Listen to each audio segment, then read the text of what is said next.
骄兵，不靠武德。义渠人靠的是心情、勇猛，因为他们守护的是自己的丈夫、养犬和妻儿。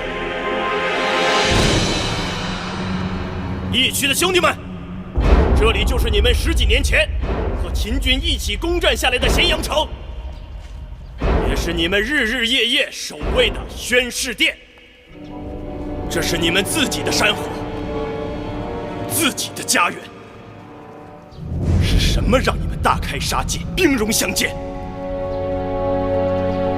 放下手里的武器吧。白起啊，你原来不过就是个连话都说不清楚的狼孩，如今你也能口若悬河、滔滔不绝了。黑九，你老娘的病好些了吗？我记得他上次重病，还是宫里给他派去的御医。长吉，你娶的可是秦人的姑娘。我记得前不久他刚为你生下一对双胞胎的儿子。陆喜，你前几日不是还让我到城里给你托人提亲吗？吴三，收复东湖的时候，你曾与我秦军的副将一起结拜为兄弟，那些出生入死的话都是一句空话吗？白杨将军，上次伐齐攻打临淄的时候，你身负了重伤，是秦军的将士把你从刀林剑雨中抢了出来，还了你性命，还用你胡大？你还记得咸阳城中的干娘吗？她常常为你缝补浆洗衣裳，给你酿酒炖肉吃，她可是秦人呐！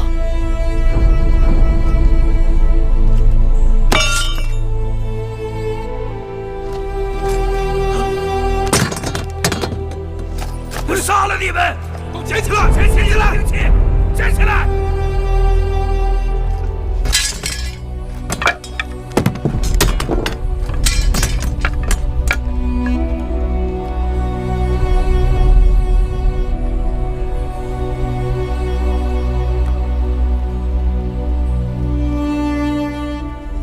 白起，你果然是个养不熟的狼崽子。大王，放手吧，眼下放手还来得及。秦人和义渠人没有半点的仇恨，仇不仇恨先放一边儿。你不是秦国的常胜将军吗？还没与我交过手的，来吧！大王与白起有恩，白起不能与大王交手。动手！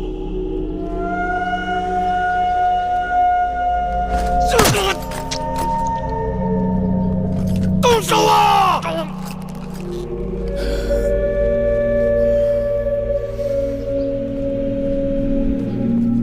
大王，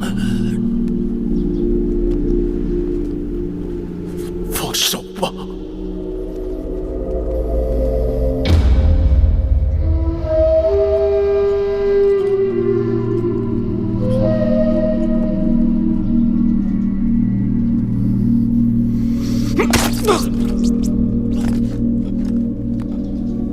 给我闪开！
你们都给我闪开！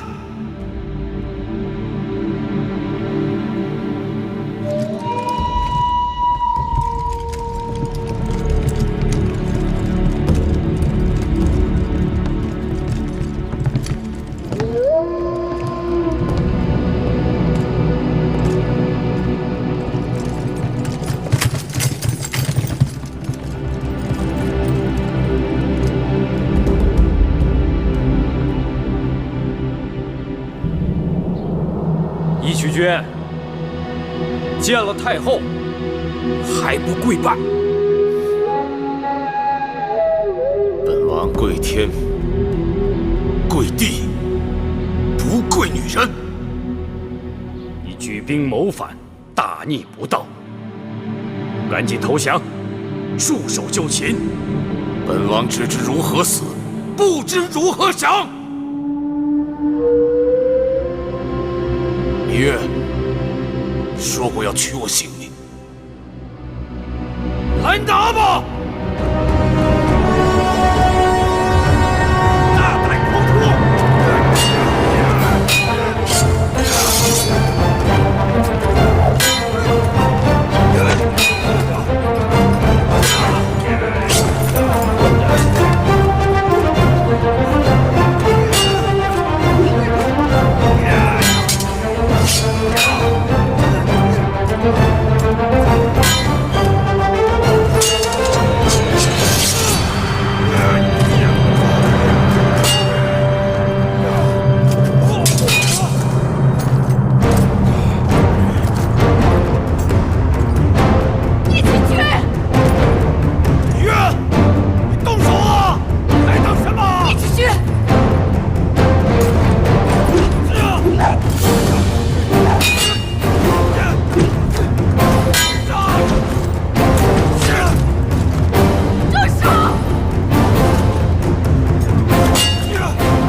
什么要应酬？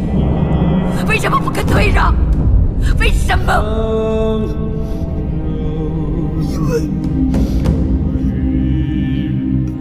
因为我是一群人。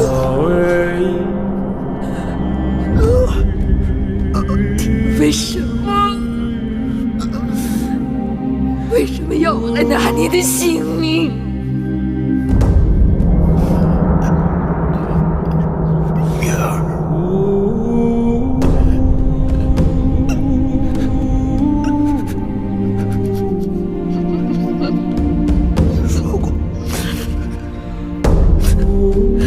你说过你要取我性命。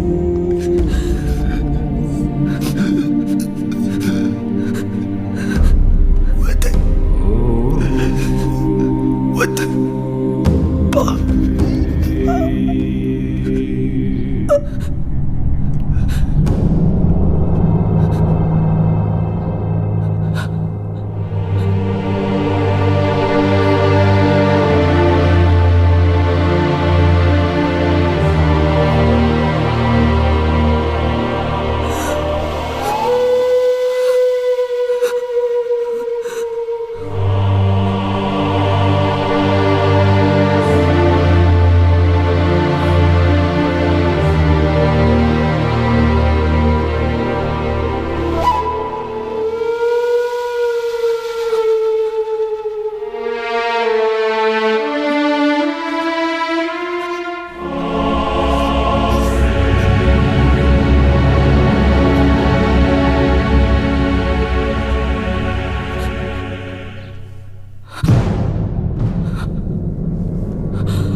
犯上作乱，藐视秦法，罪不可赦。但最终幡然悔悟，以死谢罪。大王念其功勋，宽恕义渠君之罪，下旨以君王葬，后续其部族家人。大王仁义厚德，我等心悦诚服。大王万岁！大王万岁！大王万岁！大王万岁！万岁！大王万岁！义渠王死后，大秦完成了对义渠的兼并，不但得到了无尽良马骑兵，而且从此东晋出征再无后顾之忧。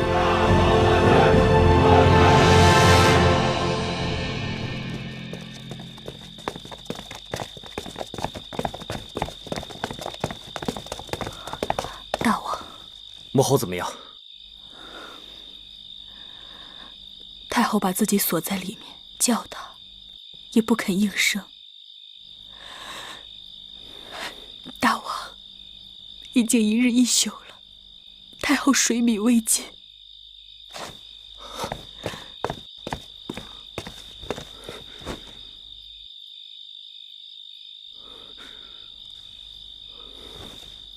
这可如何是好？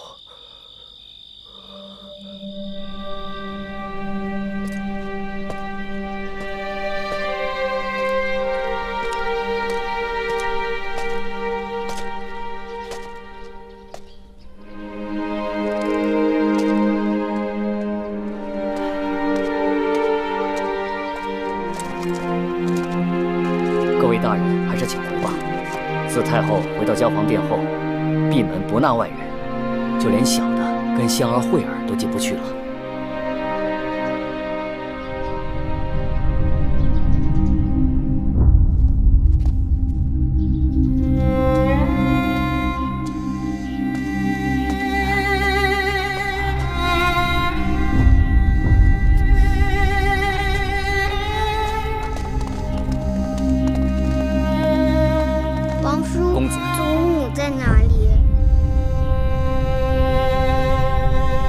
后，公子府和公子柱来给您请安了。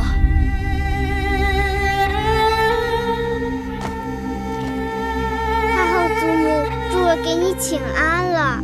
母后，福儿给您请安了。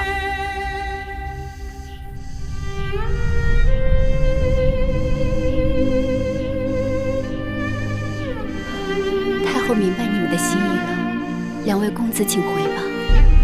公子福，您年长。母后，父母之所爱，宜爱之；父母之所敬，宜敬之。母亲有所忧戚，福儿忧戚，福儿不可起来。等祖母太后开了门，柱儿便会起来。太后，香儿给您跪下了。就算太后不心疼自己，也心疼一下两位公子吧。太后，慧儿也给您跪下了，求您看在两个孩子的份上，别再委屈自己了。太后，小的母亲给您跪下了，已经是第3日了，您就开开门，喝一口汤水吧。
为太后问诊，怎么到此刻还没有消息？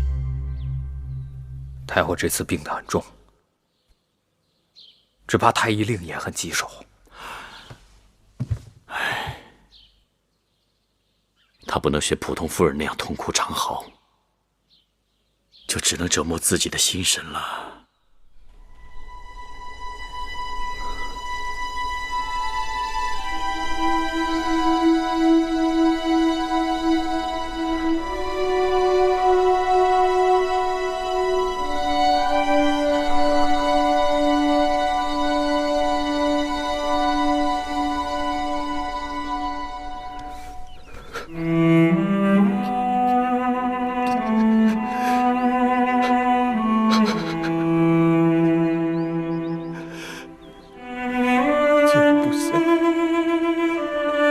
让母后受苦了。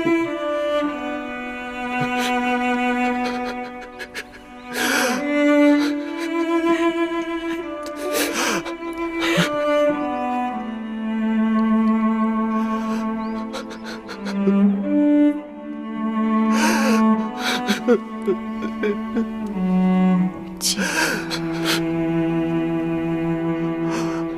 母后。继儿为何伤心？继儿，对不起母后，让母后伤心了。母亲是伤心，但母亲伤心是早晚的事情，与继儿无干。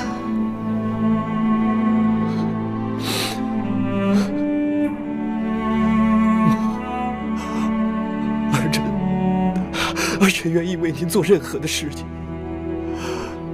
儿臣是宁愿死，也不愿意为饶了母后。让母后伤心。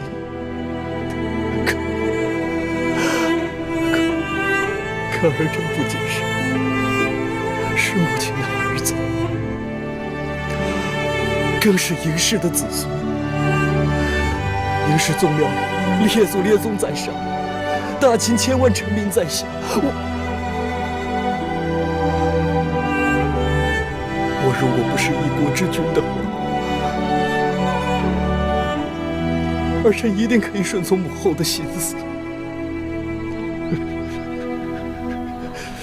继儿说的对，若母亲不是这个太后，便可既不委屈他人，也不委屈自己。母后，这些日子，儿臣常常想起我们在燕国时的情景。燕国，对，那个时候虽然艰苦无比，常常想早日逃离困境，可如今想起来，也就是在那时，母亲与孩儿最为亲近无间，同甘共苦，那也是儿臣一生中与母亲最为贴心的日子。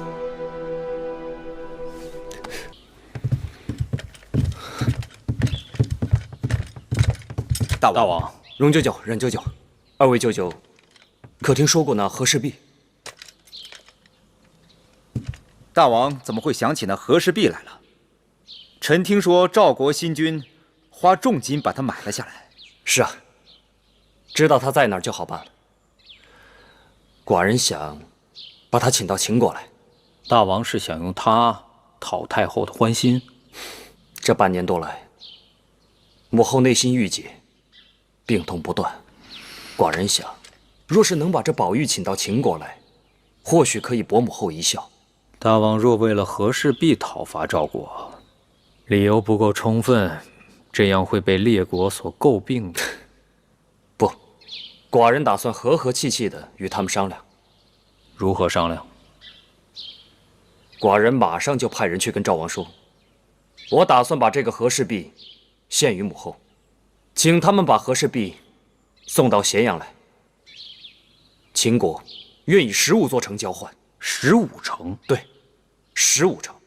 二位舅舅意下如何呀？大王，你想要尽孝心是好事，可是那赵国会不会把和氏璧送来，很难说呀。15座城池，他还会嫌少吗？秦强赵弱，何况大王愿以15城交换和氏璧，可见心诚。若赵国真的拒绝了，倒着实给了我们一个伐赵的好借口。冉舅舅言之有理。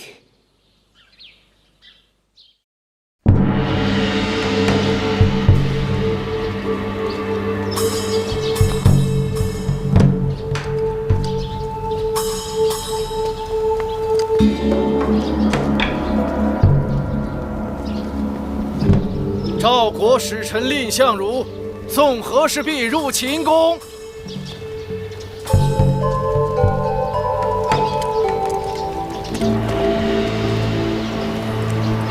太后听说了吗？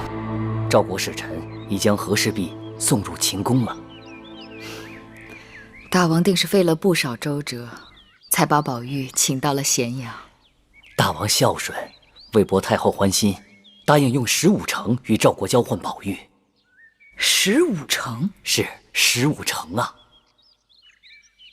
那是多少将士的性命？是大秦几代君王的心血。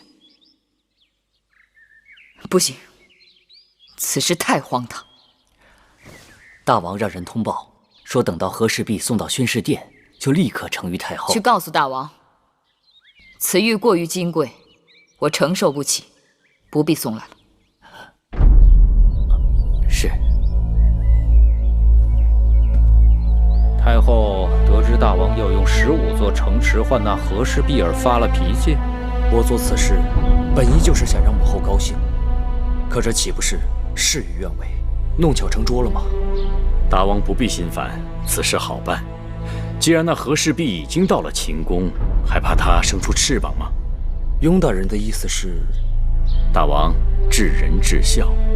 既然赵国使臣已将和氏璧送到了我秦宫，片刻后，大王便可着人将它呈给太后。至于那15个城池，不给赵国也罢。雍大人此言有理，大王的初衷是要用那宝玉博太后一笑。不错，大王的目的即将达成，又何必再破费那15座城池呢？可那赵国使臣怎肯答应？不必理睬那赵国使臣，大王只管禀报太后，就说赵国有心与我秦国交好，那宝玉是赵王无偿孝敬太后的一点心意。那就照雍大人和国相的话去做吧。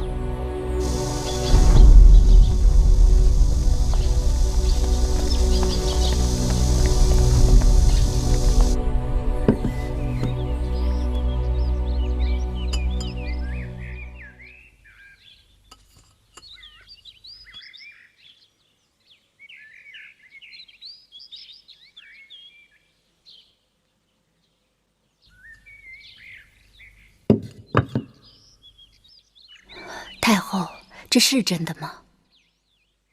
是真的。适才雍大人还生怕是假的，让人细细的检查过，看有无机关。张子曾被真假和氏璧所害，他求先惠文王准许，若有一日得到真的和氏璧，让先惠文王赐给他，他要将此玉砸碎。幸好张子不在了，这么好的宝贝，砸了多可惜呀！若有人要砸了这和氏璧，蔺相如还不与他以死相拼？这蔺相如是何人？宦官令妙贤的一个门客。这等贵重宝物，这赵国怎会随意差遣一普通门客出使？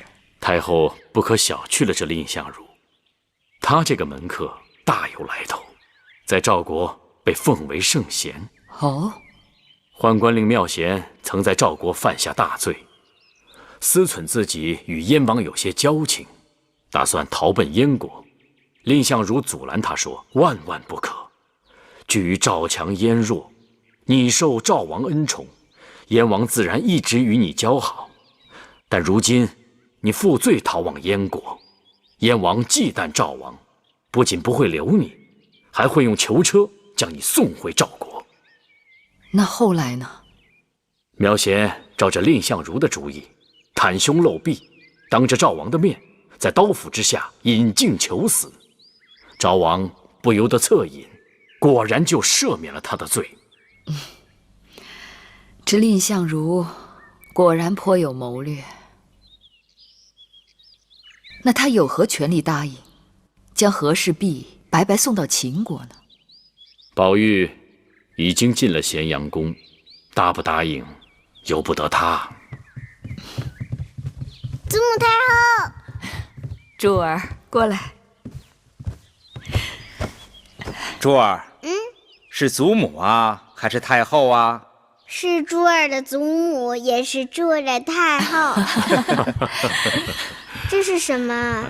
珠儿看看，这是什么？是块石头。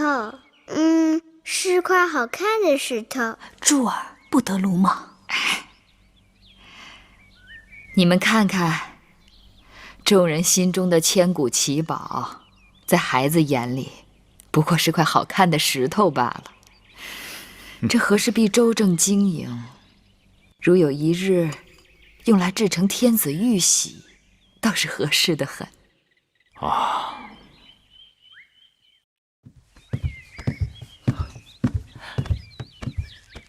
太后，前头大王派人过来，要把玉璧拿回去。为什么？赵国使臣说，玉璧上有瑕疵，要指点给大王看。怎么会呢？或许是有道理。记得太后当年发现那块假和氏璧，就是因为它过于白玉无瑕。夏儿说得对，所以啊，大王让小的拿回玉璧，让那个赵国使臣指给他看瑕疵到底在哪儿。慧儿，把那和氏璧给木心拿去吧。是。待大王看完了，小的呀再给太后拿回来。不必了。太后，我已经领略了和氏璧的真面目，拿得回拿不回都无妨。是。木心，小的在。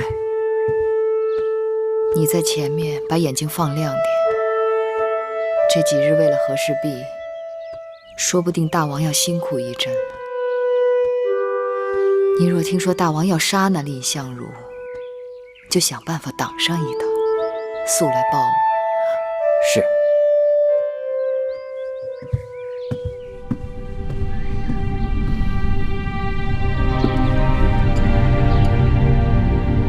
请令公子指点这和氏璧的瑕疵。大王，众所周知，秦强赵弱。当初听闻大王想以15诚意换得宝玉，赵国上下皆以大王的诚意，回赵王坚信秦国乃诸国之首，必为独守信用之典范，而大王更绝非食言而肥之人。因此，赵王沐浴斋戒，设9宾之仪典，这才将宝玉与国书交付于微臣。今臣面呈宝玉于大王，大王对我只字不提15诚之事，而把宝玉置于后宫任人把玩，臣不得不担忧，秦国是想以15诚之空名来骗取和氏璧。令公子，你此言荒唐。15诚何在？15座诚意的交割，并非一朝一日之事。令公子，你何必心急呢？蔺相如受命于赵王，不见城池，不可将宝玉交出。你是说寡人会骗你？大王，你若再上前一步，强行夺取宝玉，外臣只好玉碎诸臣，同宝玉同归于尽。你好，好，寡人即刻就将15座城池指给你看。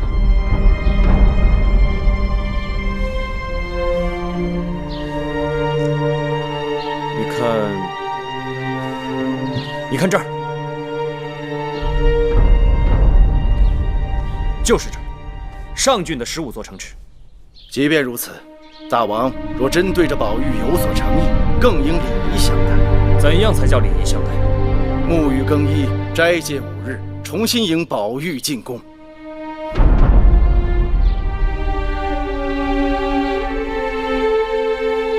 好，寡人就依你说的办。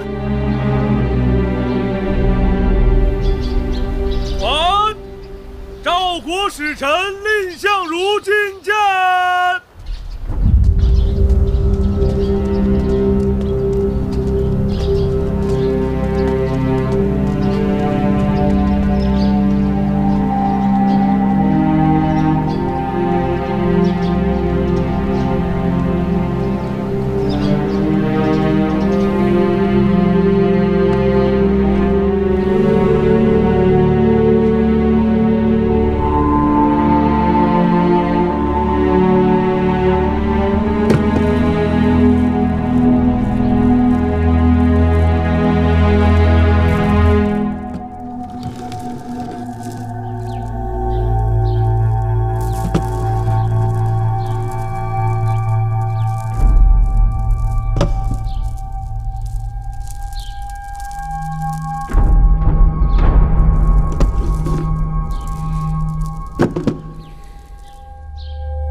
这是什么意思？和氏璧何在？大王，赵国遵守约定，先送和氏璧入秦，但大王毫无诚意，因此臣5日前悄悄令人持和氏璧离开咸阳，今日应当已到了赵国。大王，秦强赵弱，大王若真想以15诚换取和氏璧，那就请先交出15诚，赵国断不敢毁约。臣自知欺君之罪当诛，臣自请就祸鼎烹煮，以解大王心头之恨。蔺相如，你当真以为寡人不敢杀你是吗？来人，去祸鼎圣殿，诛了这个大胆狂徒！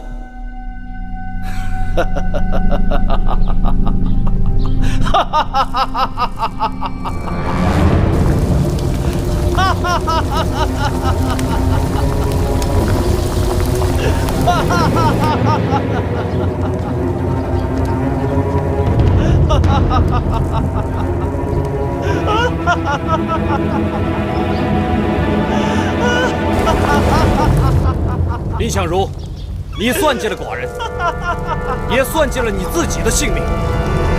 臣好久未曾热汤沐浴了，谢秦王恩赐沐浴。好，寡人成全你，伺候蔺公子沐浴。太后到！等等，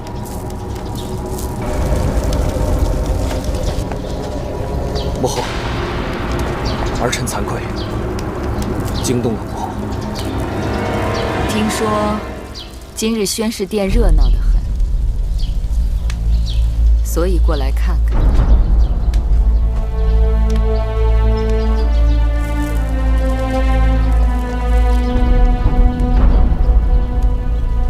外臣蔺相如拜见秦国太后。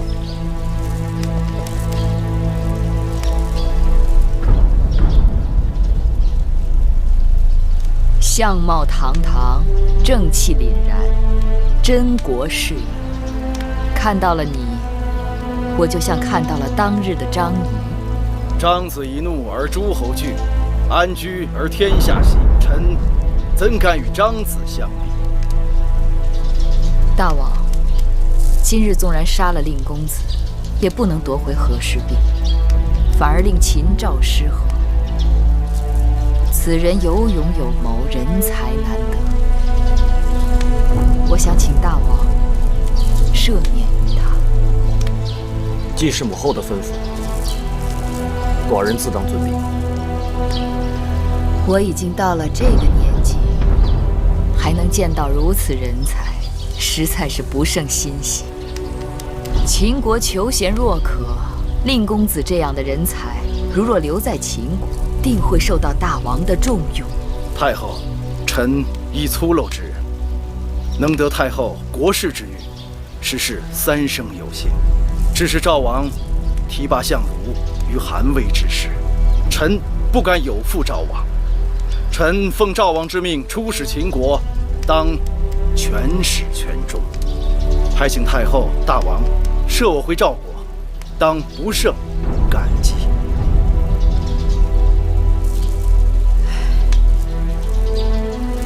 可惜啊，可惜！大王，你要好生礼遇蔺公子，务必要令天下之士知道我秦国求才之心。是，儿臣遵旨。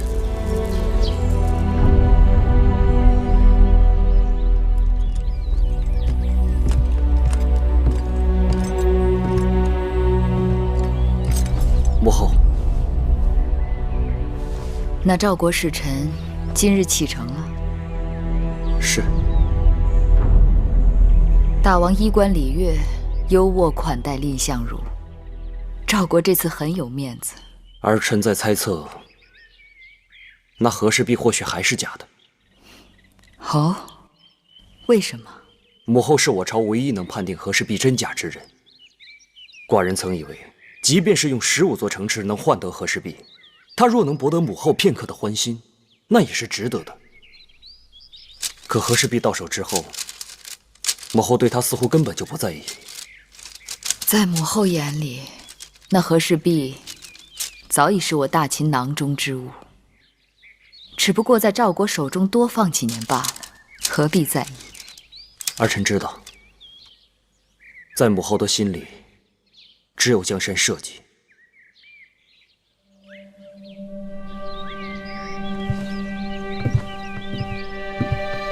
但儿臣还想知道，在母后的心中，除了江山社稷之外，可还有其他的东西？自然有。母后孤苦飘零，无援无助之时，想要的是一碗热汤，一间遮风避雨的小屋，和一双能与我互相扶持的手，绝不是一块和氏璧。财宝皆身外之物，能慰藉母后的，都与财宝无干。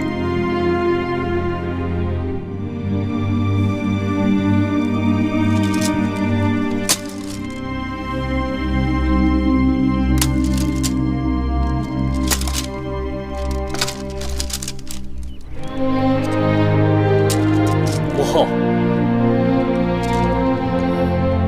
太后，母后，姐姐。你们来了。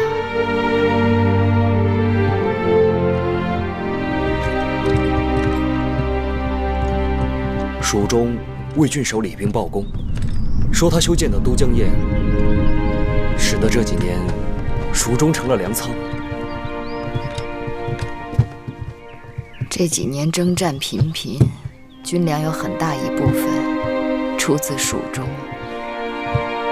李冰修成都江堰，功在千秋。还有一事，母后可能已经听说了：白起讨伐楚国，摧枯拉朽，攻占了郢都。这几日已经兵至境陵了。臣弟得到确切的消息，当我亲军攻占下楚国郢都之后，屈子深感无力回天，决意以死明志，怀石投汨罗江，自尽了。屈子，他去了。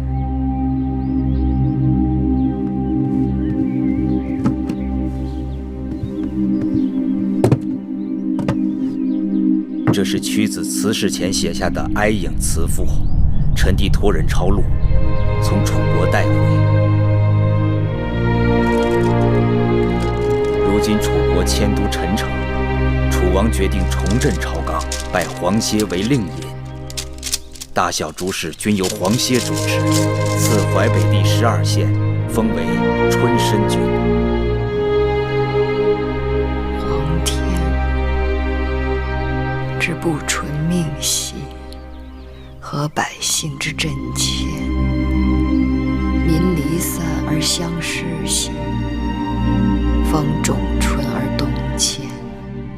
取故乡而救远兮，尊江夏以流亡。楚国灭亡，乃是注定。姐姐不必为此事挂心。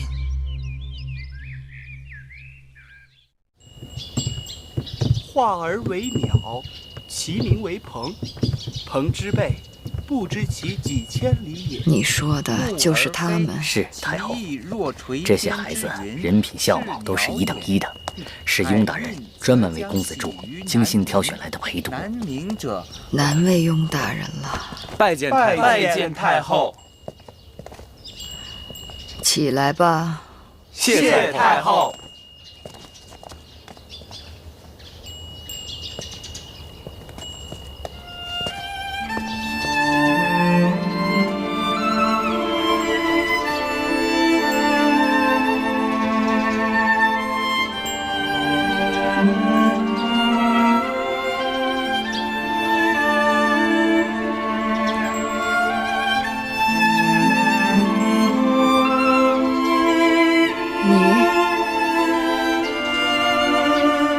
过来。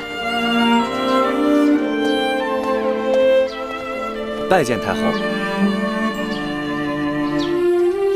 把头抬起来。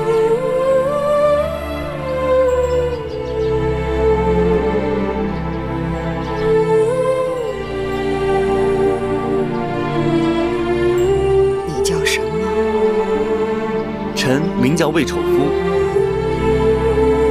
丑夫，长得这么俊俏，怎么会叫丑夫？是因丑年生人，故名丑夫。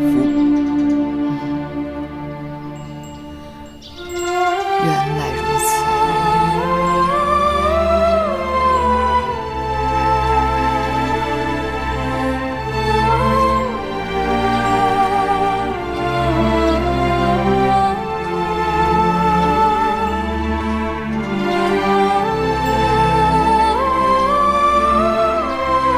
把这孩子留在交房店，为我读书吧。是，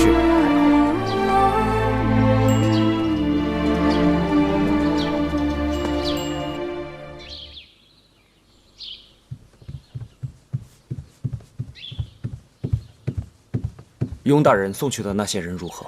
禀报大王，太后把魏丑夫留在交房殿陪读了。那日雍大人把魏丑夫送进宫来，寡人一见，吓了一跳，简直就是当年的黄歇脱身转世啊！可不是嘛，这老奴见了呀，这心里也是砰砰的，想着世间还竟有这般缘分。如此，寡人的心中也踏实了许多呀。太后是百年不遇的慈母，大王是千古少见的孝子啊！哀哀父母，生我娶老，母后一生艰辛，寡人为她做什么都不为过，更何况雍大人想在了寡人的前头。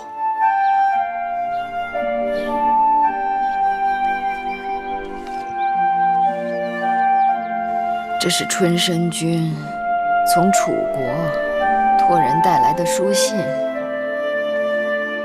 你念念。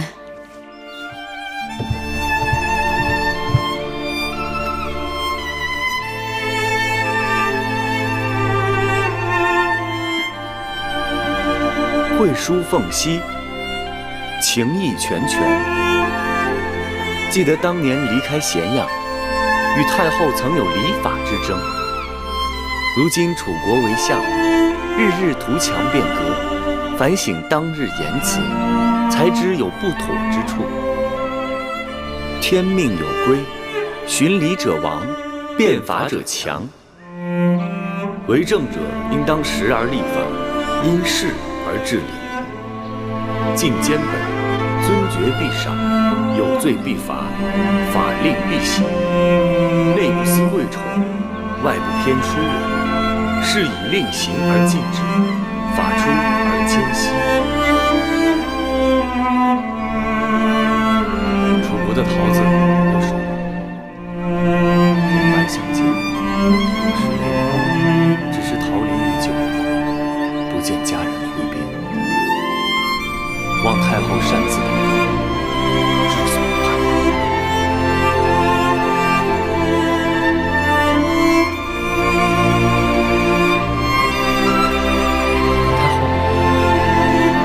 太后，太后，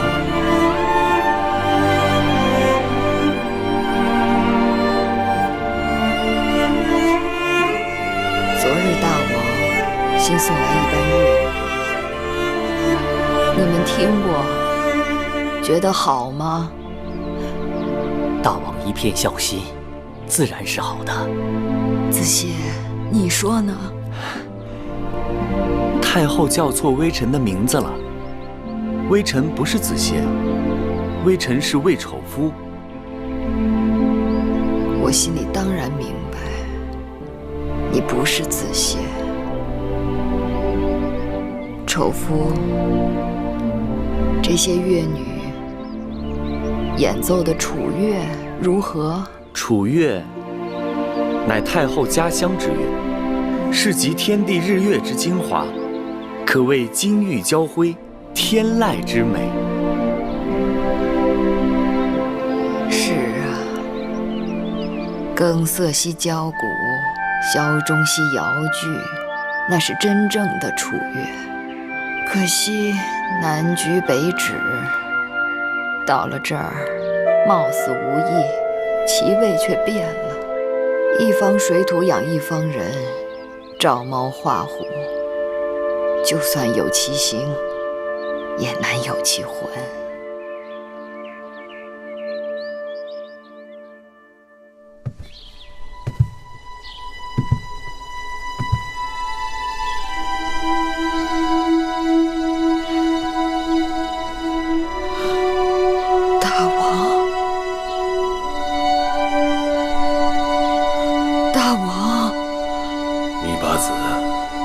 这是怎么回事？你怎么显得比寡人都要老了？大王春秋盛年，可我却不知不觉地老了许多。你一定是受苦了，头发都熬白了。大王，这些年你都去哪儿了？为何丢下臣妾一个人？寡人一直在那边等你。在哪里？你知道的，那边。在哪里？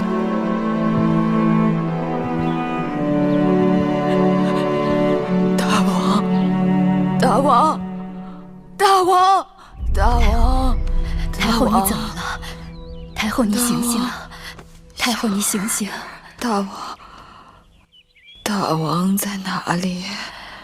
大王在宣誓殿呢。太后若有急事，奴婢使人去请大王来。不必了，我刚才在梦里梦到大王。难怪呢，太后做梦了。扶我起来。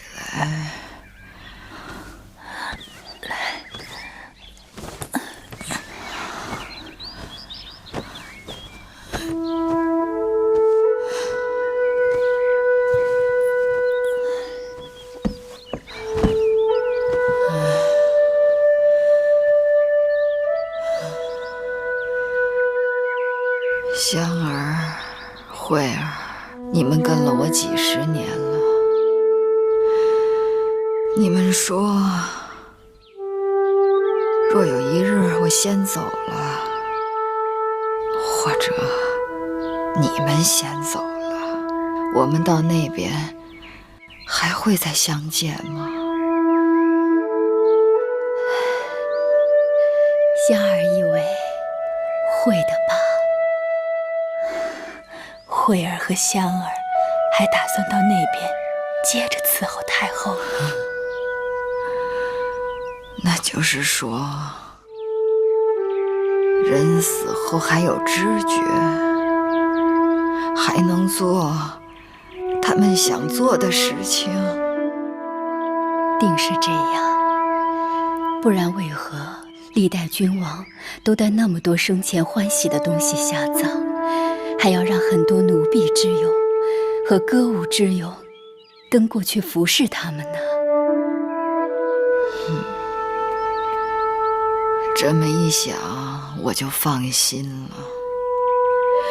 生前楚国是回不去了，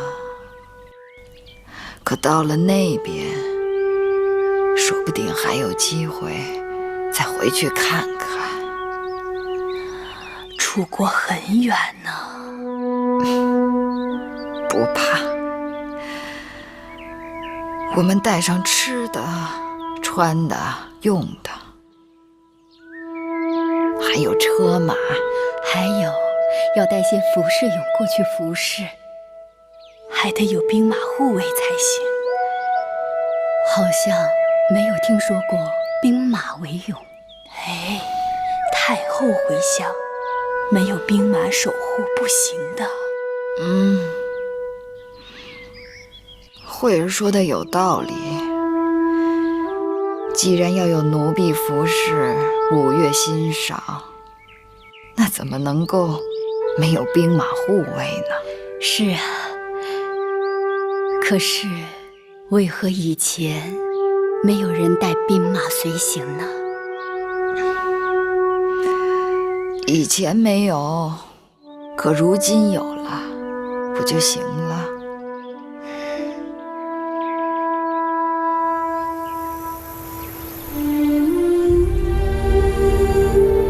义渠君，今日是你的忌日，我来看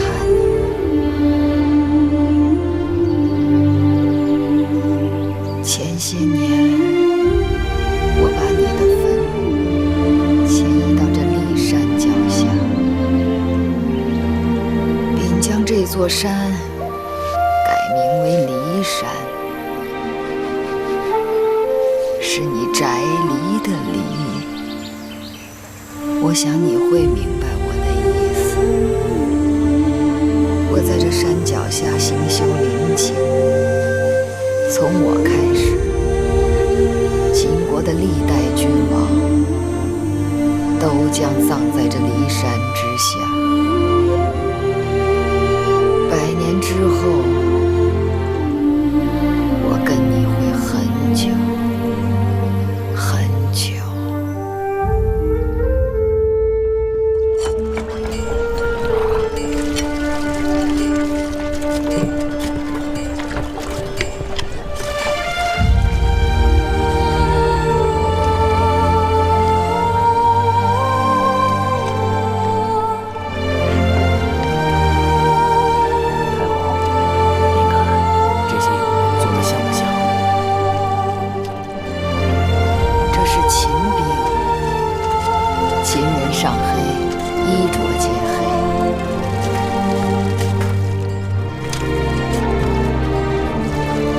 这是楚人，红绿战袍，楚人风情。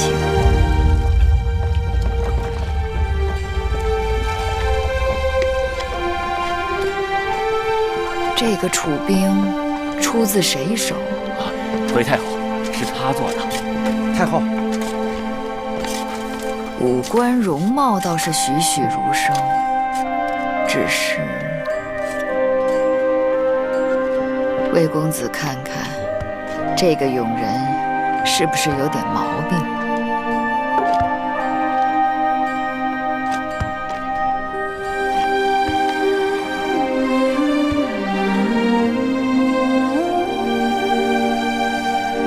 望太后明示。你做的楚兵，却是秦兵的发饰。秦兵的发髻都是在正中的，但这楚兵发髻都是偏的。是，还不快谢太后赐教！谢太后赐教。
18年，13岁的秦王嬴政登基。在他继位后的第26年，秦国统一整个中国，秦王嬴政称帝，史称秦始皇。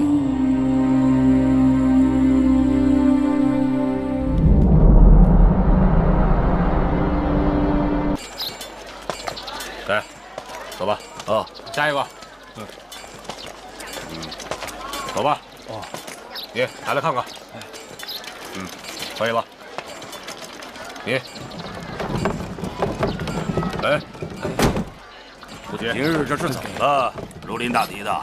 我们的听说那楚王米怀跑了，眼下正满城搜捕他。哦，哼，走吧。这么多人，看不住一个楚国老头，让他在眼皮子底下溜走了。哼，一群废物。走，走吧。闪开！闪开！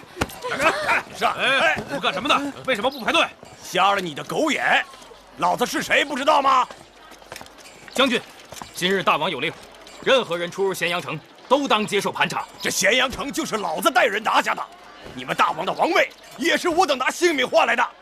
你说，该查不该查？啊！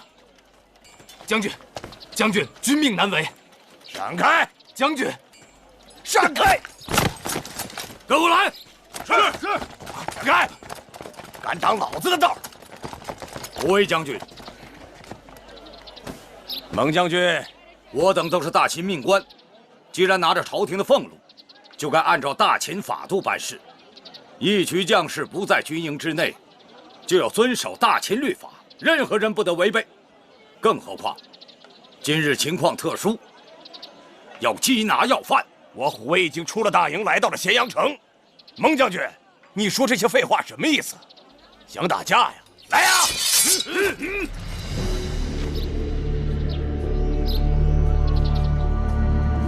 你们想干什么？持械私斗，都不想活了？收起来！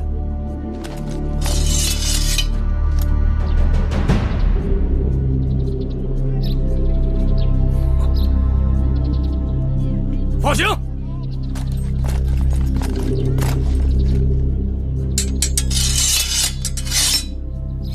进城！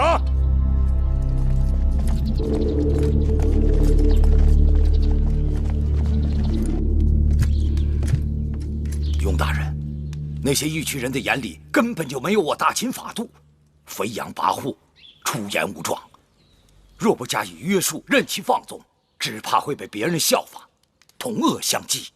长此以往，这咸阳城内的治安将难以维持啊！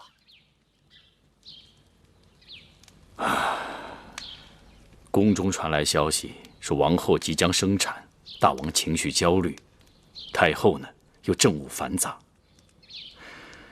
这义渠人的事情也是棘手的，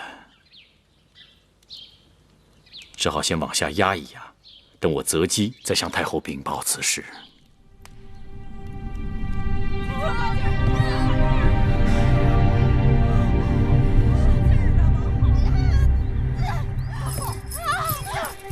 继儿，怎么回事啊？不好，瑶儿早产，太医已经在里面了。王后还不到产期，怎么会突然早产？瑶儿听到了米怀出逃的消息，动了胎气。身边伺候的人呢？是谁把这件事情告诉王后的？奴婢不敢。王后再使把劲儿，再去收点劲。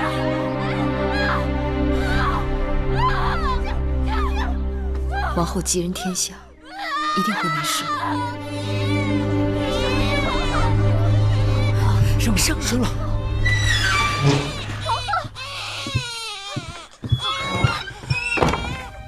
恭喜太后，恭喜大王，王后生了一个小公子。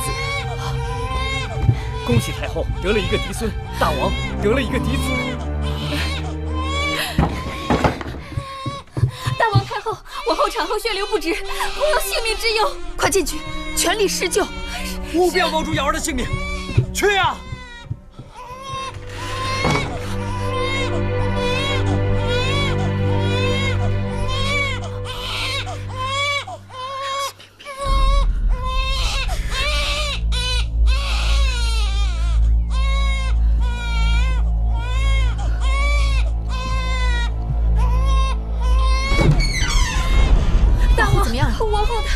王后怎么样了？王后她……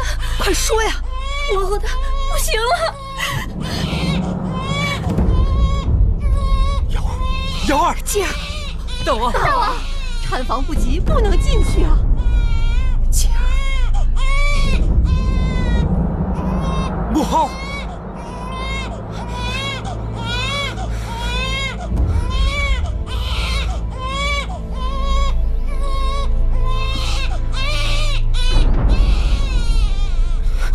大王不能啊！大王，别拦着他，太后，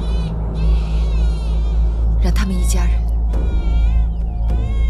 在一起好好说说话。瑶儿，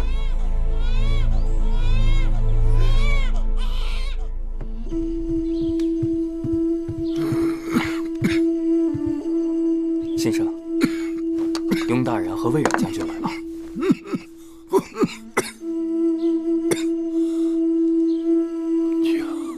快请他们进来。是。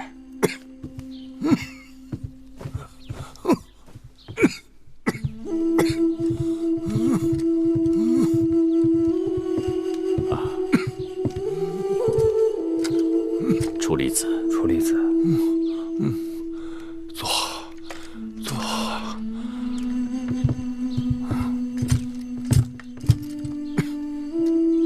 楚离子，太后和大王听说你跪体前安，非常牵挂，特派我们俩前来探望，让大王和太后费心了。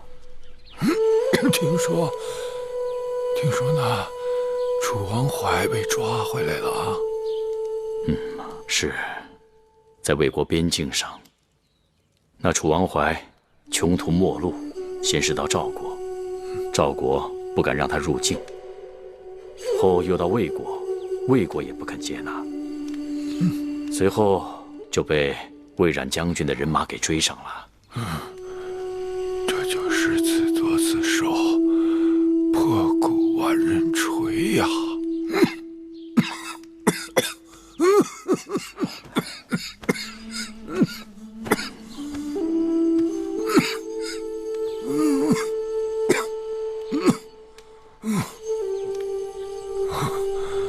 你等何苦要如丧考妣呀？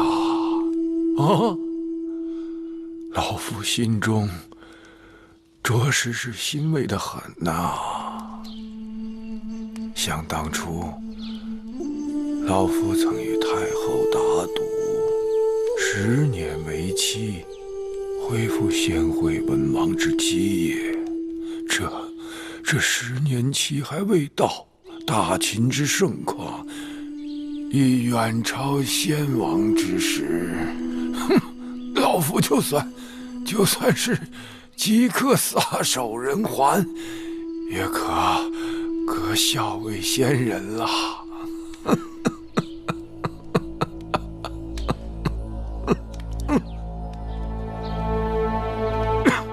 楚离子乃大秦智囊，一向料事如神，不知对我等还有何嘱托？老夫曾嘲笑太后狂妄，可眼下老夫是真想看到大秦一统天下的那一日。要说嘱托，有2件事可放不下。对外，秦国的对手不多了，只4个字：若楚灭齐。对内，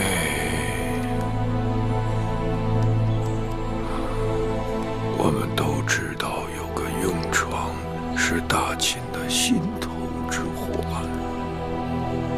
那义渠君为大秦立下大功，但他不服秦国律法，自行其事，成为国中之国，迟早是要出大乱子的。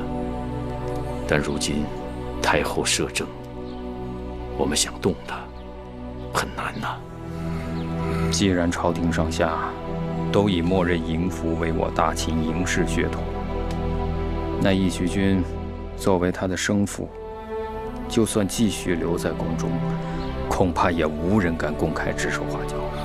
更何况大王与太后母子情深，如硬要大王动手，恐怕……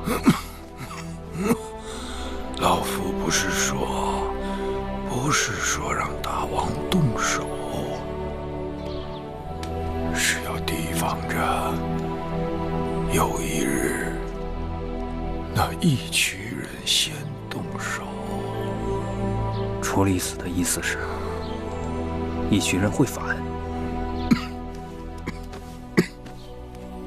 那义渠人天性强悍，胆大妄为，近来又有愈演愈烈的苗头。大王已经承认了，早晚要亲政。待大王自掌权柄，号令天下之时，只怕那义渠人会变本加厉，不听调教，内乱回国。这大秦将有阴难。楚离子之嘱托事关重大，我等不得不未雨绸缪。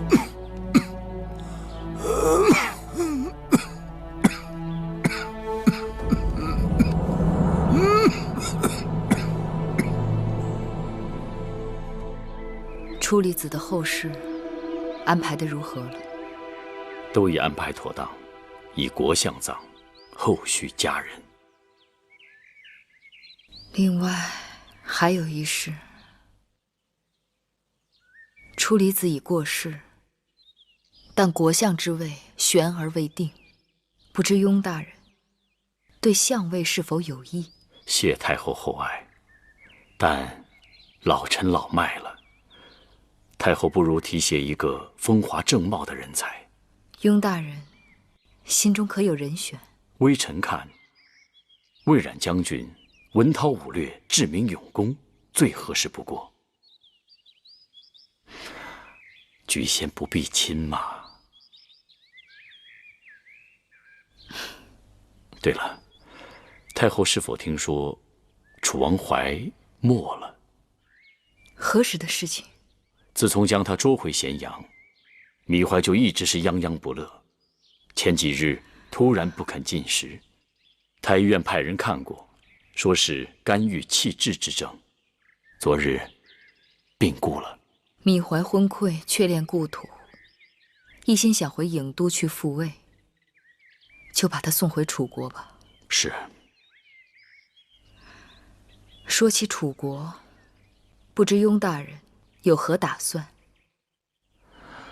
当日我让白起和米荣在楚国撤兵，是因为楚国刚刚立了新君，上下一心，士气大振。伐楚久攻不下，拖延下去，大量将士滞留楚国，开销庞大，收获却甚微，得不偿失。所以我提出了改灭楚为弱楚。太后所言甚是，既然当时我们已经失去了快速灭楚的机会，倒不如暂时退一步。楚离子临终前曾留下4个字，是弱楚灭齐。眼下楚国势微，其余5国中能与秦国抗衡的，只剩下齐国了。齐王向来贪暴不义，他刚刚灭了宋国，至交意满，招得诸国愤恨。燕国与齐国素有血仇，而秦国与燕国历来交好。派人去告诉孟嬴和燕昭王，就说我大秦愿意出面，联合燕赵魏韩，共同伐齐。是。这么多年，孟嬴和苏秦一直郎有情妾有意，当年未能成全他们2人，难免心里愧疚。灭齐是他们2人终身的夙愿。这次联合燕国讨伐齐国，先不要说对我大秦有何好处，我是该先还他们一个人情了。听说楚离子临终时，还有一事搁放不下。太后该知道是什么事。楚离子过虑了，亲情和时间是能化解一切的。那此次征讨齐国义渠的人马，让他们也加入，要一视同仁。公元前284年，燕、秦、赵、韩、魏五国伐齐，连下齐国70余城，势如破竹。联军攻入临淄，齐王被杀。齐国除了莒和即墨2座孤城，国土尽丧。各位爱卿，齐国亡了。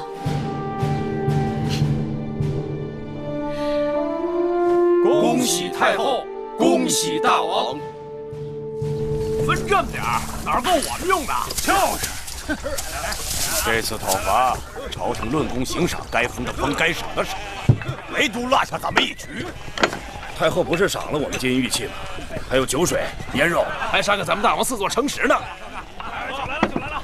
你们2个小子，是不是在咸阳城娶了媳妇儿，成了家，这胳膊肘就往外拐，替秦人说话？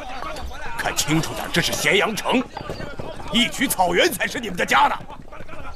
这些年，咱们义渠多少兄弟都在这儿成了家，谁能分得那么清楚啊？老子就分得清楚，朝廷就赐这么点东西给咱们，打发他娘的要饭的呢！咱们这些年为大秦拿下了多少城池？且不说这次伐齐，上次攻打韩国、魏国，咱们义渠兵马可是立下了大功。哼！我看那魏然当了国相，摆起是大良造。嘿嘿，就连那没打过几次仗的闵荣都是华阳军，又封了个新城君。咱们有什么呀？啊，有什么？有个屁！对呀，卖命的时候想着我们，等到论功行赏的时候，就把我们撂到最后。怎么我们的脑袋比别人的便宜啊？对，这太后待人有厚有薄啊，不公平！这他娘的是酒吗？都酸了，拿着麻将糊弄老子！娘的！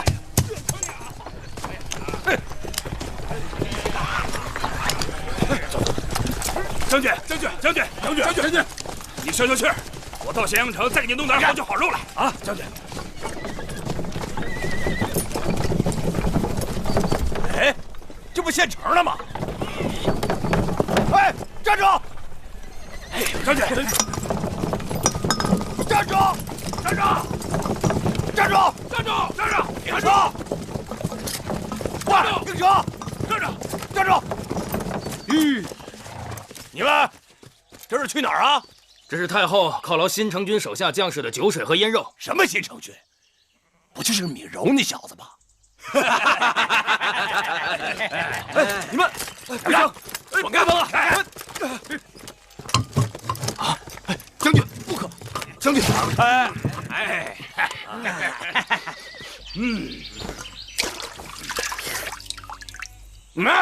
好酒，这才是好酒呢！哥几个，哎，把这酒都弄咱们义渠大营去！快！将军不可！闪开！你爷爷撕巴了你！走！帮忙啊，将军！是，快走！把火拉走！哎，公开滋事，竟然强行夺取朝廷劳军的车马，简直是目无王法！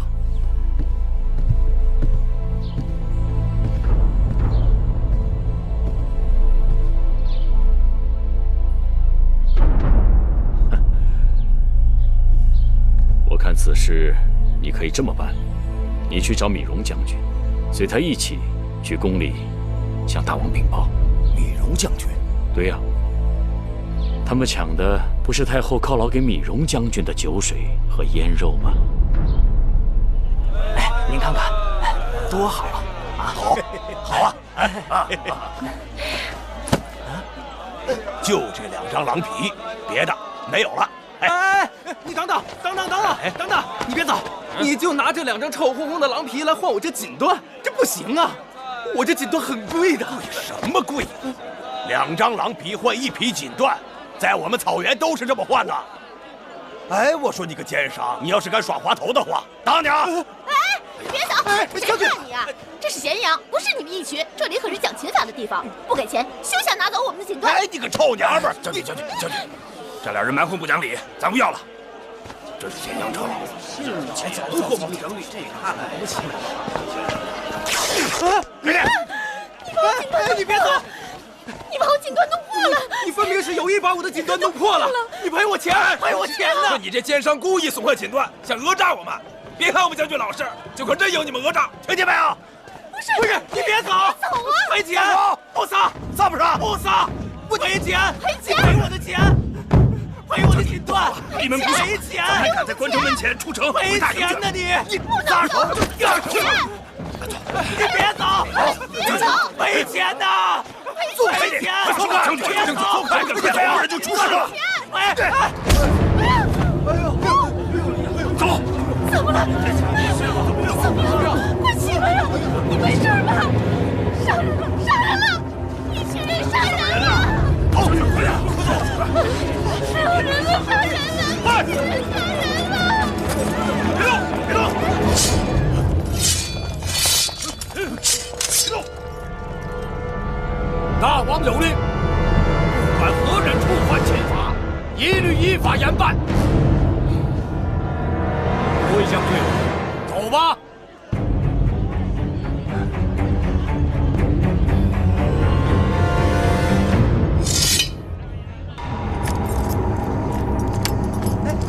上开！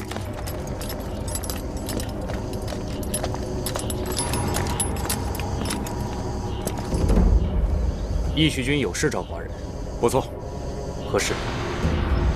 我手下有几个将士，在街市上误伤了人，被廷尉抓走了。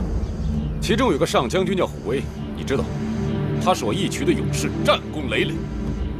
我刚刚派人去接，廷尉不肯放人，说这都是你的吩咐。虎威等人违法乱纪，在秦国之内，任何人都要遵守秦法，就算是寡人身边的人，也不例外。这种事又不是第一次了，以往犯了过错，大营派去接人，只要交了赎金，便可无事。为何这次不放人？莫非你是故意为难我？若只是普通的惹是生非，自然交了赎金便可。可虎威在街市上强买强卖，商家不从便伤人致死，寡人只能依照大秦的法度行事。哼，好。我今日倒要听听，你如何行事啊？杀人偿命。偿命？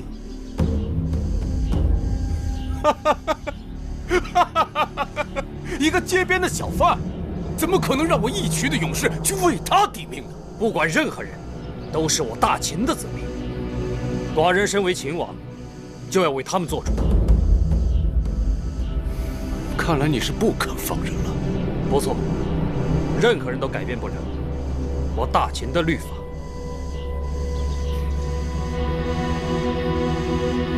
刚长毛的小狗崽子就要呲牙了，听好了，我是看在你母后的份上，我才对你容忍再三，你不要得寸进尺。寡人才是看在母后的份上，对你再三容忍。你可明白，这里是大秦，不是义渠，这里我说了才算。虎威触犯秦法，他是死定了。寡人即刻下旨，让廷尉府议罪。说了算？你以为你是谁呀？是我让你做了这个秦王，你才能做这个秦王。如果我说个不字，你立刻就得从这个王位上给我滚下去。真是天大的笑话！我乃嬴氏王族，继承祖业。岂是要你的允许？继承祖业，继承祖业，这才是天大的笑话！是我这个继父鼎力相助，才把你送上王位。如果没有我，你都不知道你祖宗是谁！放肆！我生父乃先惠文王，一个夷狄之辈，也敢自称为父？我与你母后拜过长生天，祭过祖宗，成过亲。你母后嫁我为父，我们自然是一家人。你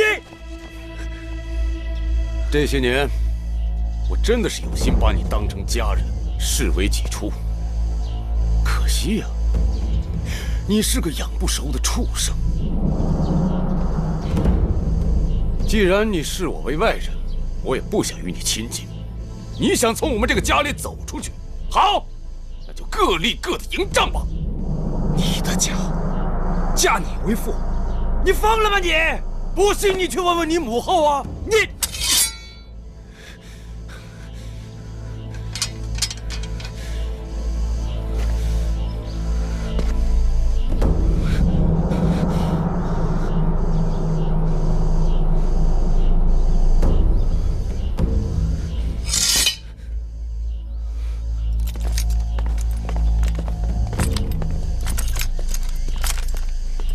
我们在楚国的谈报还说，芈衡听信晋上等人的谗言，不顾黄歇的劝阻，再一次流放了屈子。眼下，楚国已派使臣来到咸阳。母后，继儿，怎么了？你们都先退下吧。是。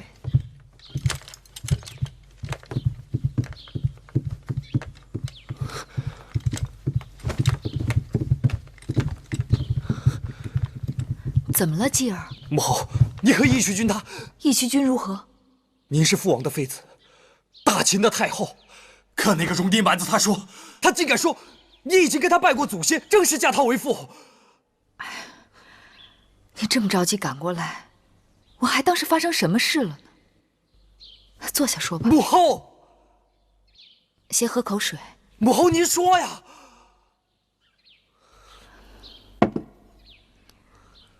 我和义渠君的确举行过义渠的婚礼。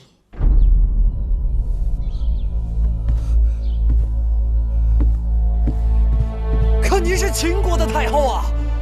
我知道，世人眼中太后可以养男宠，却不可以再嫁人，所以我也没打算昭示天下。那你为什么非要与他正式婚嫁？因为那时我有了福儿。我不想让福儿做私生子，另外，我也想有个家。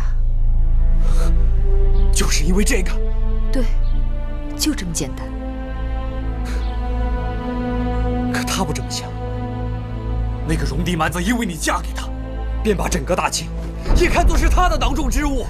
不会，他不过是跟你说说气话罢了。母后，继儿不明白。不明白什么？不明白您为什么要这么做？您这是因小失大。那依你看，什么是大，什么是小？母后，您不是普通的妇人，您是大秦的太后，您想要什么都唾手可得。可母亲想要的东西，却是可望不可及。您说什么？可望不可及？您一直想要的，不就是天下？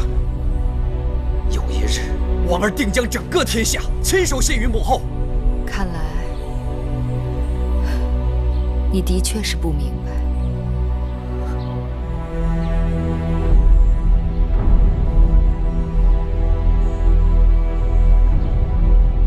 走，母亲带你去个地方。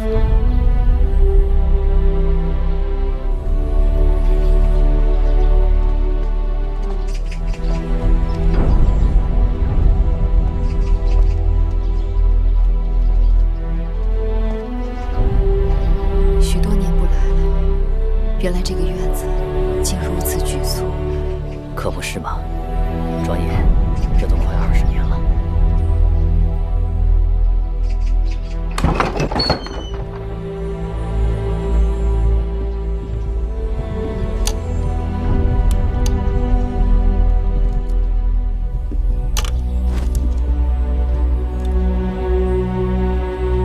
这里面怎么会如此昏暗？粗鲁。这里是什么地方？这里是母亲刚进秦宫时的家。后来母亲有了身孕，你父王就要母亲从这里搬出去了。这里这么局促狭小，怎好住人？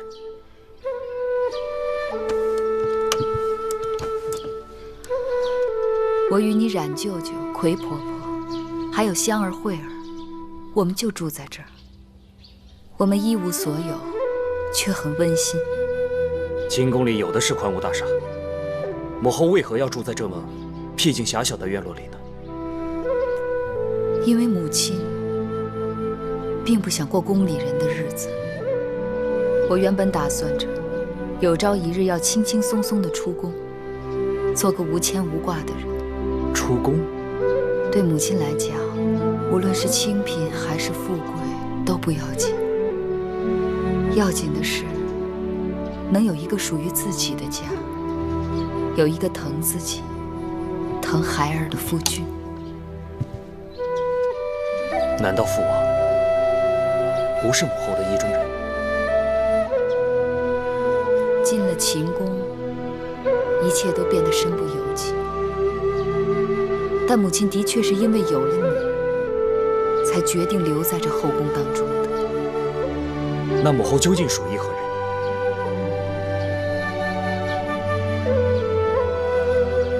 皇兄，皇叔父可是母后的情之所钟。你皇叔父，论情，子歇该是母亲终身的心上人。但母亲与他发之于情，止乎于理。如今，他只是母亲的至亲。可不管是谁，都不该是那个义渠君。母后为何会倾心于那个戎狄蛮子？义渠君是个好男人，有情有义，侠骨柔肠。错不在义渠君，那错在谁？难道错在母后？母亲也没错，错就错在母亲的身份。这身份让母亲想做一个普通女子而不能。继儿，这些你都懂吗？孩儿不懂。你没有经历过母亲的遭际，自然不会懂母亲。你若要责怪，就怪母亲做了太后，仍难舍一个普通女子的初衷。这初衷，对外人是小，对母亲是大。对外人是可有可无，可对母亲来讲，却是取暖的炭火。假如为了秦国的社稷，面对大秦的社稷，母亲仍然是个女人。即便母亲与那个戎狄论过婚嫁，天下人妻无数，可大秦只有您一个太后。孩儿是怕，倘若有一日为了秦国，母后不得不做取舍。不会，不会有那一日的。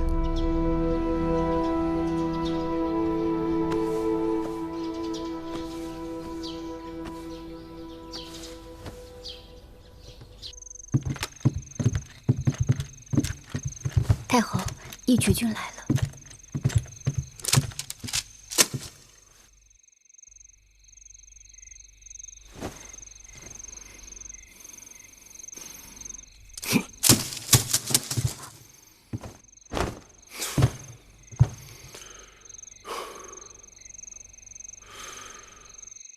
义渠君口干舌燥的，你们去给他温一壶酒吧。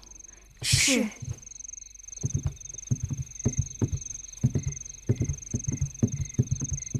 你午后去哪儿了？我到处找你找不到。我带继儿去了会院。你躲我？你为何要对他说那番话？有些事情你知我知就够了，何必故意去激他？对他说了又如何？他是秦王，得敢做敢当。哼，他不认我这个父亲倒也罢了，他竟然说他是因为继承祖业才做了这个秦王。这大秦天下与我这夷狄之辈根本无关。你们两人针锋相对，明明是一家人，却要搞得剑拔弩张，何必呢？他眼中早就没有你我了。他当上了秦王，他以为他就可以对我大呼小叫，颐指气使。好啊，既然他长大了，娶妻生子了，你我算是对他仁至义尽了。我们跟他分账吧。什么分账？分开过。按照草原的规矩，孩子长大了，就要分给他牛马、财物跟人手，让他出去另立一个营帐。你我也不让他吃亏。嬴稷登基的时候，秦国有多少土地，就给他多少土地。你的意思是，从楚国，还有自韩、赵、魏等国取得的100余座城池，都不给继儿？那些城池都是你我及兄弟们打下来的，与这小儿何干？不可以分账。为什么不可以？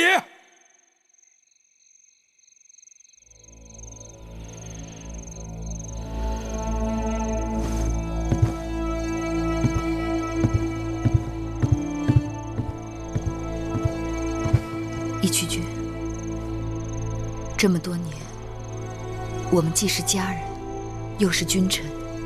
论君臣，我和继儿，因为有你等臣子帮衬，才能共治天下，才有了今日大秦的强盛。论家人，我们如十指攥在一起，才能松萝共倚，同舟共济。若照你这么分账，就会变得不堪一击。这么多年，你和继儿虽有龃龉，但总算是相安无事，怎么能说分就分，说拆就拆了呢？我知道你是怎么想的，你总巴望着至亲骨肉都能聚在一块儿。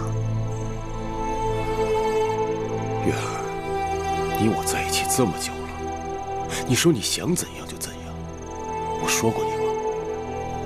我管过你吗？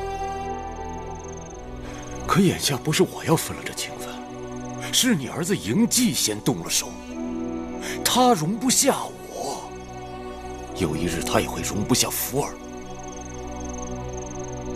在他的眼里，他根本就没有把我们当成一家人。你先让一步，我也会劝继儿让步。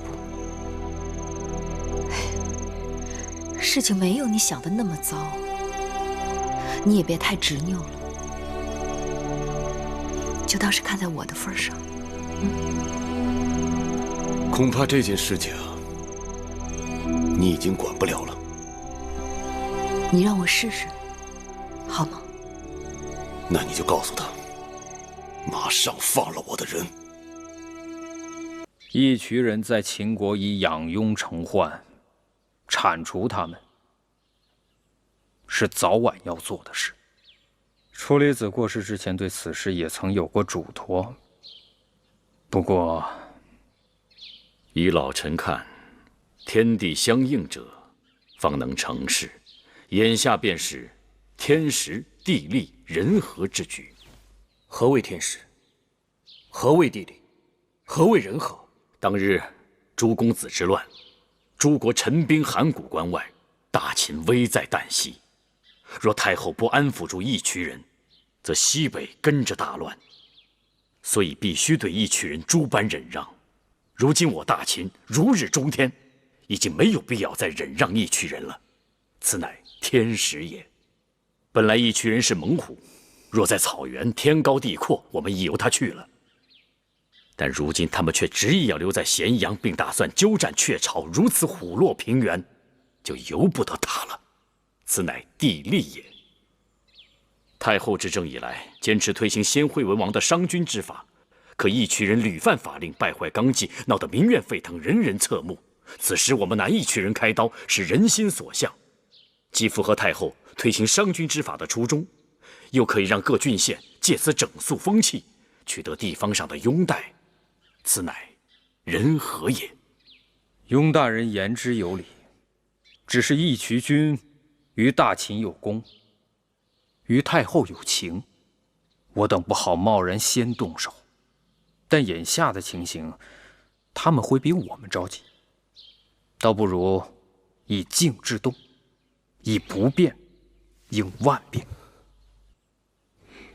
好，那就照雍大人和国相的主意去办。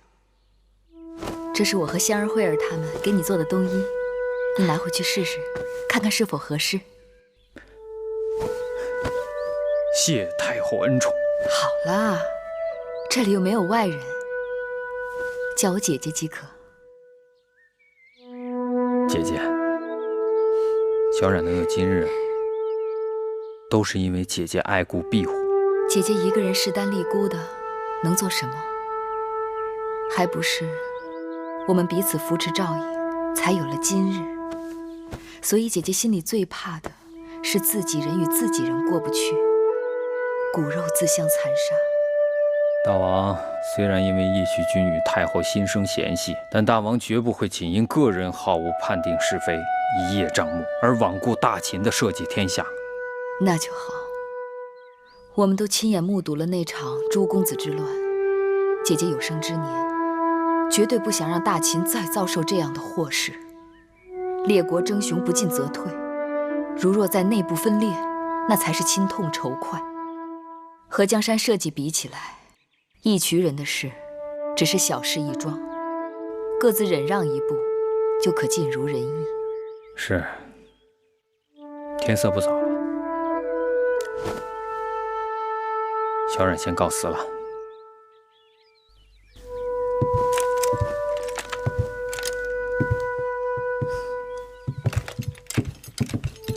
好，义渠君。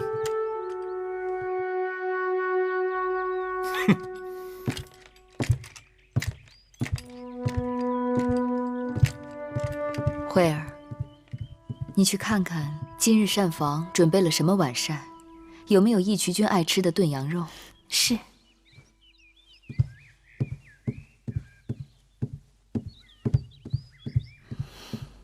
你这是做什么？魏冉又没有冒犯你。怎么没冒犯？虎威都被抓了3天了，为何还不放人？我已传旨，让廷尉府暂缓问罪。但虎威杀人证据确凿，总不能不问不审就放了吧？既然答应放人，还审什么？是不是你们还想再拖延点时间，找个借口杀了他？你可知这是为难之事？按照大秦律法，王子犯法与庶民同罪。当日继儿的父王犯法，商君因为他是太子难以责罚，就割了太子父的鼻子。如今虎威杀人，我若轻而易举放过，那世人便会以为秦国执法因人而异，那这法度哪里还能让人信服？哪里还能威慑众人？怎么，你还想割了我的鼻子？你这是蛮横无理。既然真的有人犯法，那就要有所处罚，不然会乱了人心。那是你们大秦的法，管不到我们义渠人。义渠人也是大秦的百姓。我们义渠人高兴做大秦的百姓就做，不高兴了就不做。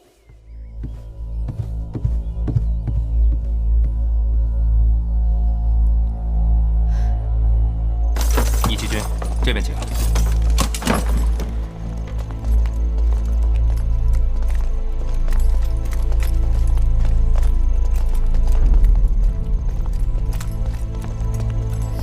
义渠君，就是这件。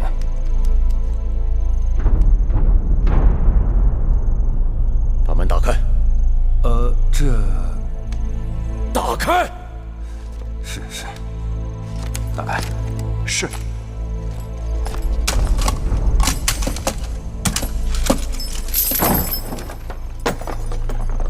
请。大王！大王！大王！大王！大王！大王！大王！大王！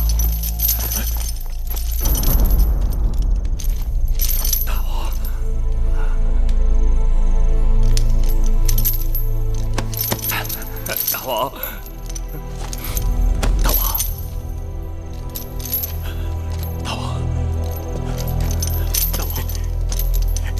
大王，兄弟们在这儿度日如年呐，你怎么今日才来接我们出去啊？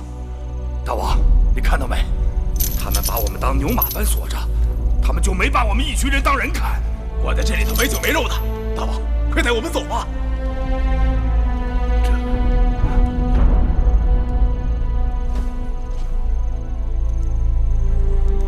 本王知道，兄弟们在这儿受苦了。太后说了，很快就会把你们放了。只是眼下怎的？眼下兄弟们还要在这儿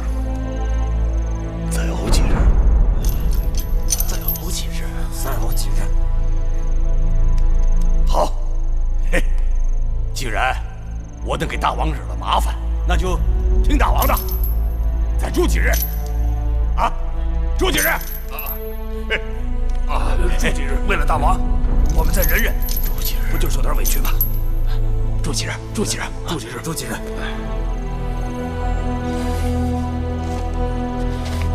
你给我进来！义渠君有何吩咐？把我兄弟们身上的链子立刻摘下来。这，按照大秦刑法，他们犯的可是重罪，万万不可。少说废话！我让你卸了！本官无权擅自做主，这必须得请示了蒙敖将军，方可行事。你信不信？义渠君，这个虎威将军犯的可是死罪，朝廷若是追责起来，本官实在难以担当。大秦朝廷管不到我们义渠人。对，义渠君，你吃的也是大秦朝廷的俸禄啊！那从今日开始，这俸禄本王不吃了。你竟敢杀廷尉！义渠君，你要谋反！别杀我！你也不想活了吧？小的照您的话去做便是了。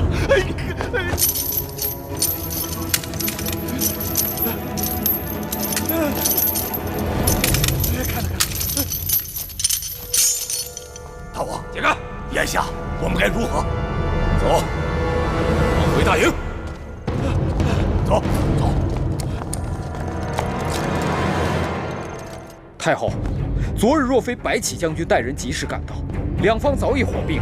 眼下，王军已将义渠大营团团围住，如不妥善处置，后果不堪设想。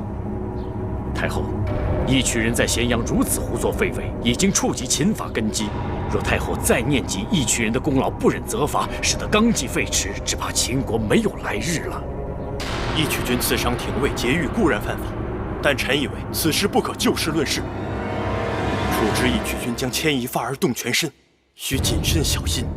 此事看似突然，实则必然。义渠人尾大不掉，这样的事情迟早发生。太后，当断不断，反受其乱啊！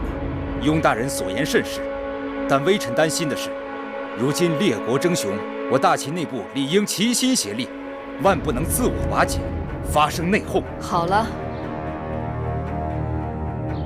此事我心里有数。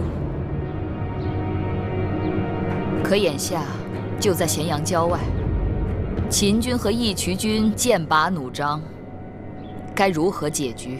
以微臣看，以3日为限，要义渠人交出虎威。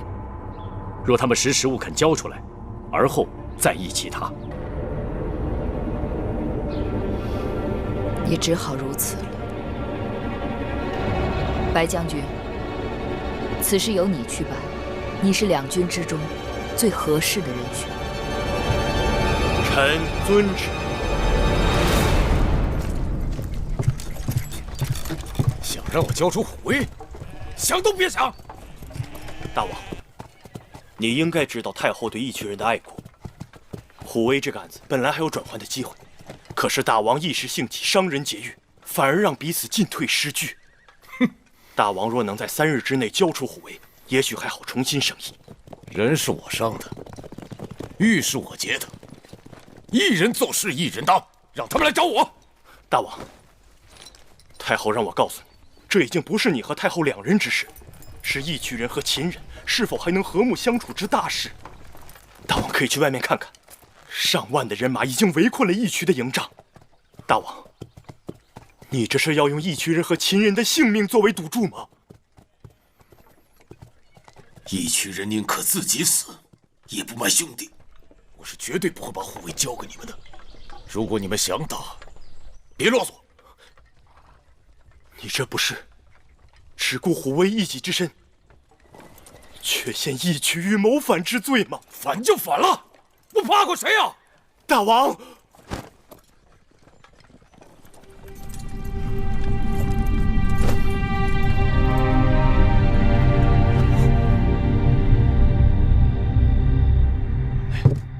大王，虎威再敬你一碗，谢你带兄弟们生死手足。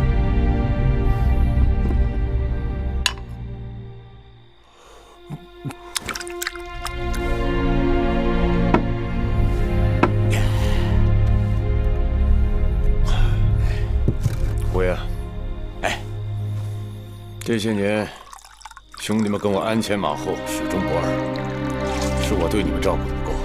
哎，大王，你把命都给兄弟们了，还要如何？哎，我的命本来就是兄弟们给的。哎，你还记得那年吗？我义渠国与东湖开战，我义渠勇士遭了埋伏，数万人战死在沙丘之中。是你，是你，把我从死人堆里背出来的。靠着喝狼血、吃马肉，几十天才回到义渠老营啊！啊！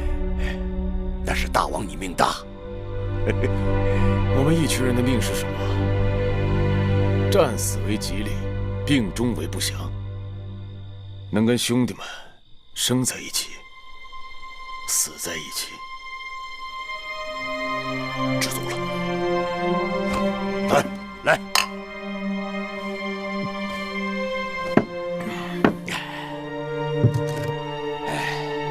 眼下，虎威给大王和义渠人招致了麻烦，导致秦人对咱们不依不饶的。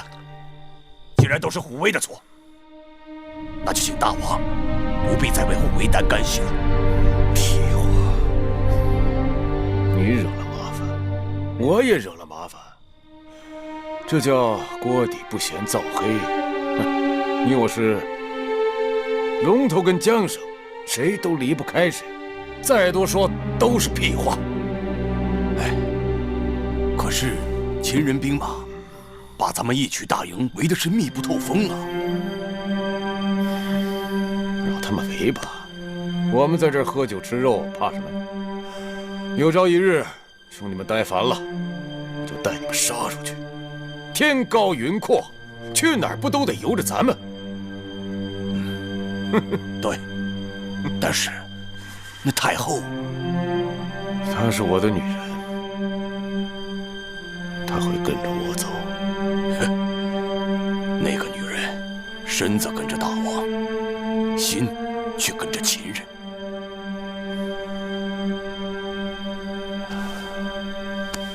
我跟她有过誓言，她不会对义渠人怎么样的。大王，你还记得吗？老吴至死都不肯让大王跟那个太后成婚。看是虎威也不明白，他为何说若是大王娶了那个女人，义渠将要大祸临头了。如今看来，老吴的话灵验了。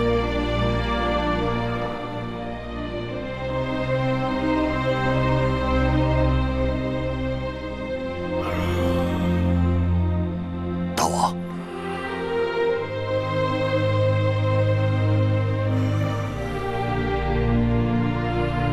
大王，既然你我是兄弟，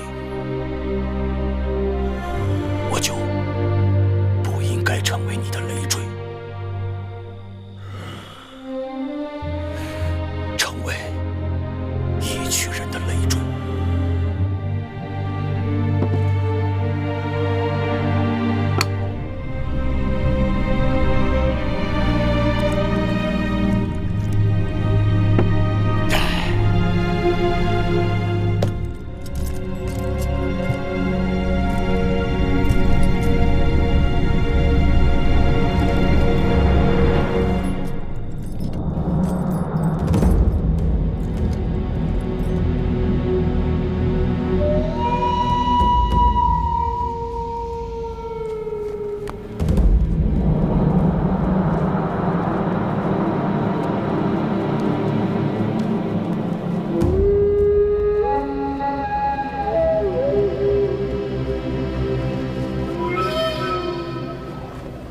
将军，今日3日限期已到，义渠那边若根本不予理睬太后的旨意，我等该如何是好？先礼后兵，也算是仁至义尽了。将军，有人出来了。将军，将军，将军，将军，将军，将军，让开！将军，将军，护卫将军，将军，将军，护卫将军，将军，将军，不能去啊！回去！将军，不能去啊！将军，你不能去啊！将军，走！将军，将军，回去！走，准备迎战！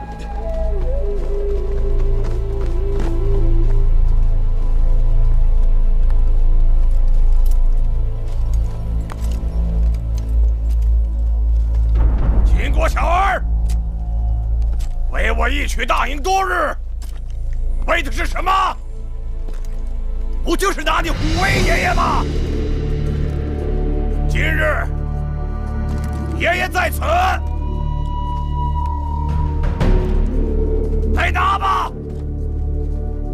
将军会不会有诈？拿下！是。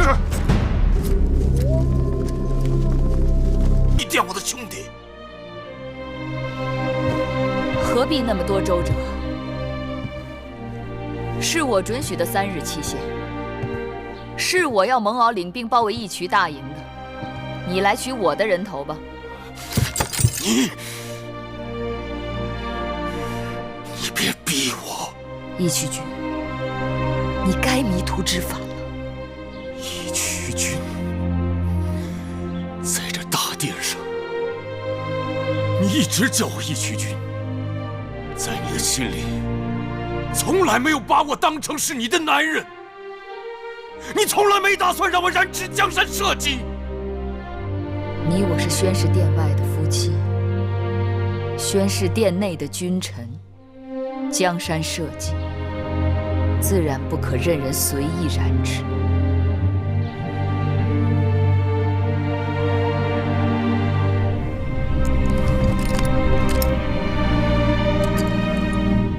胡伟说的没错，